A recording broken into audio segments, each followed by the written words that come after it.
My name is Kathleen Royka. I'm a member of the Thymely Herb Group, a group dedicated to the culture and study of herbs. I'm here in the side yard of Brookside Museum at the herb garden, which we created in partnership with Brookside Museum.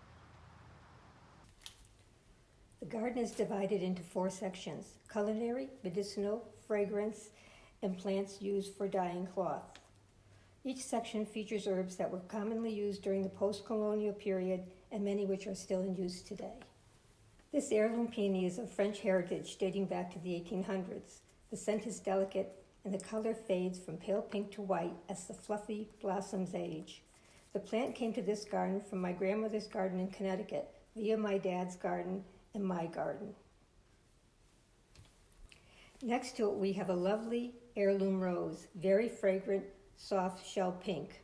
Although we don't know its name, this too is an heirloom rose from a former member of the group's grandmother's garden. Let's move on to the culinary garden. This may be the most unusual plant in the garden. The way it produces gives the plant its name, Egyptian walking onion. It stands tall and stiff until it walks its offspring down to the soil, starting another plant.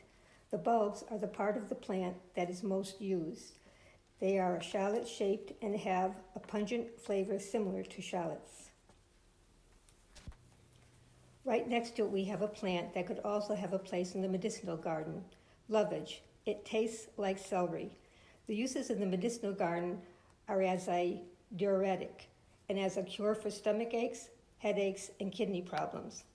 But is best known for its culinary uses. The leaves, stems, and seed all are used both raw and cooked. The leaves are delicious in potato salad, the seeds in pickling brine. Now let's move on to the medicinal garden. I'll start with lady's mantle. Look how beautifully the dew collects on the leaves. In the Middle Ages, the plant was associated with the Virgin Mary, hence it is called lady's mantle. Its primary medicinal use is as an astringent. I'm going to use this plant, comfrey, as an example of the multiple uses of many herbs. It's here in the medicinal garden.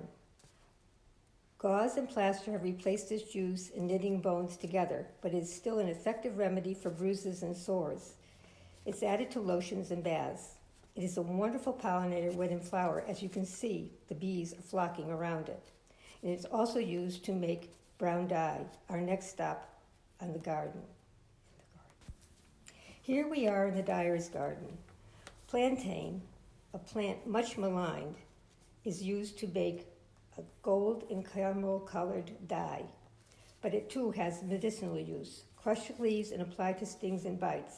And in the culinary garden, the tender young leaves and shoots can be added to salad or steamed like spinach.